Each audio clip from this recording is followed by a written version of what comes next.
Scary Recaps presents Eden Lake. Beware of spoilers.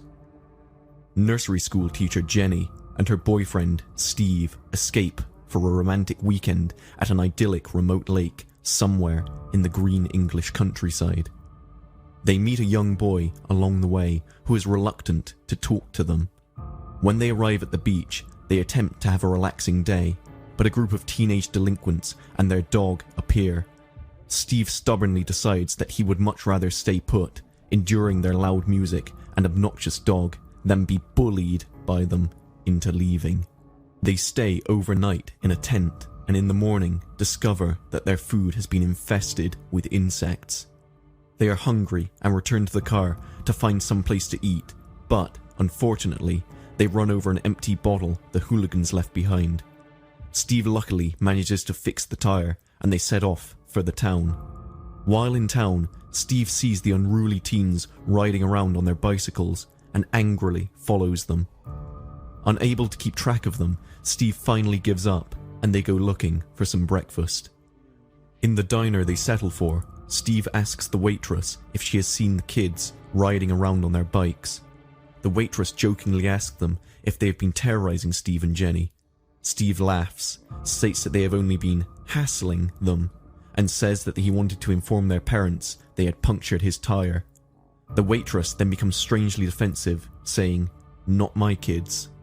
When they leave though, he catches sight of a group of bicycles sprawled out on the front lawn of a house and stops the car. Jenny pleads for him to stay, but Steve determinedly gets out the car. After receiving no answer to his calls at the front door, Steve enters the house, but almost gets caught by the owner, the father of one of the teenagers who returns. Steve narrowly manages to escape out the window, and he and Jenny hastily head back to the lake. Once back, Steve goes scuba diving while Jenny sleeps on the beach. But when Steve returns, they realize that the beach bag containing their car keys and Steve's phone and wallet has gone missing. Hurriedly, they go to check the car and, much to their dismay, see that it is gone as well. Making their way back to town on foot, they narrowly avoid being hit by a car as the gang drives it wildly through the woods, stopping only for Brett, Jack O'Connell, the leader, to smirk at the couple. Later, at nightfall, Steve and Jenny come across the gang in the woods. Steve, against Jenny's will, confronts them. He demands the car keys and his possessions back, but Brett denies any knowledge of stealing their camping equipment or their car.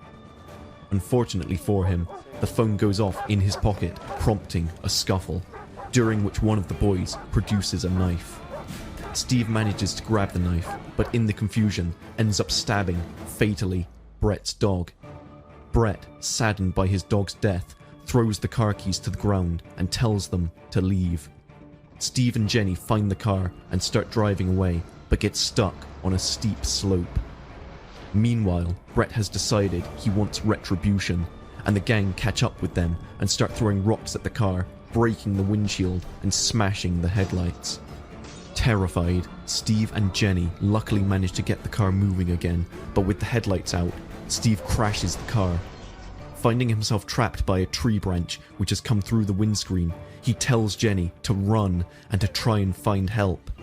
Jenny escapes and finds somewhere to hide, where she spends the night. The next morning, she cautiously returns to the car, but finds Steve gone.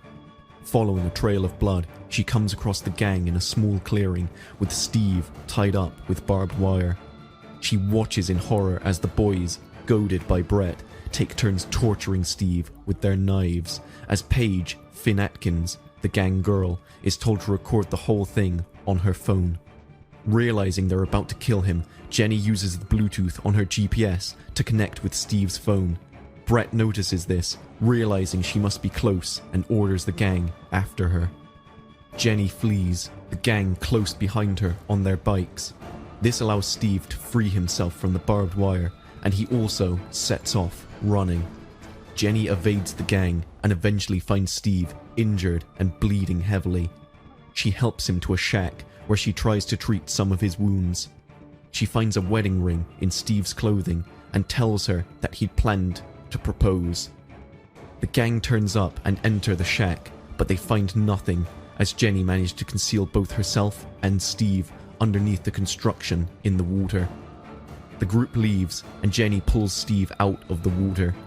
They decide she should go on alone, leaving Steve concealed under some leaves. Following the power lines, Jenny treads on a spike and hides, for fear her screams have alerted the gang to her location. She comes across Adam, James Gandhi, the little boy she and Steve had encountered earlier. She pleads to him for help, but he instead leads her straight to the gang, who knock her out. She awakens to find herself and Steve, who has already died, about to be set alight by the gang. Pouring petrol over them, Brett forces Adam to light the fire with a match. Again, Brett commands Paige to film the whole scene with her phone. The rest of the gang are noticeably disturbed at this point. The ropes binding Jenny burn through and she escapes. Brett, in his fury, covers Adam in petrol and threatens to set light to him if she does not return. Jenny, though, is already too far away and can only look on in horror as Adam is burnt alive. Eventually, she finds a trail map which she removes to help her escape. Narrowly avoiding Brett and Ricky, Tom Gill, by hiding in a large bin, she arms herself with a shard of glass. But before she can go anywhere, she encounters another member of the gang, Cooper, Thomas Turgoose.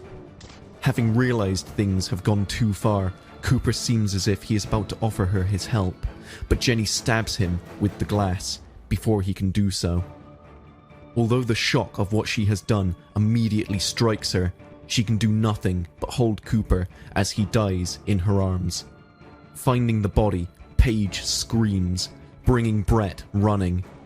Another gang member confronts him and begins to call someone on his phone, prompting Brett to beat him savagely.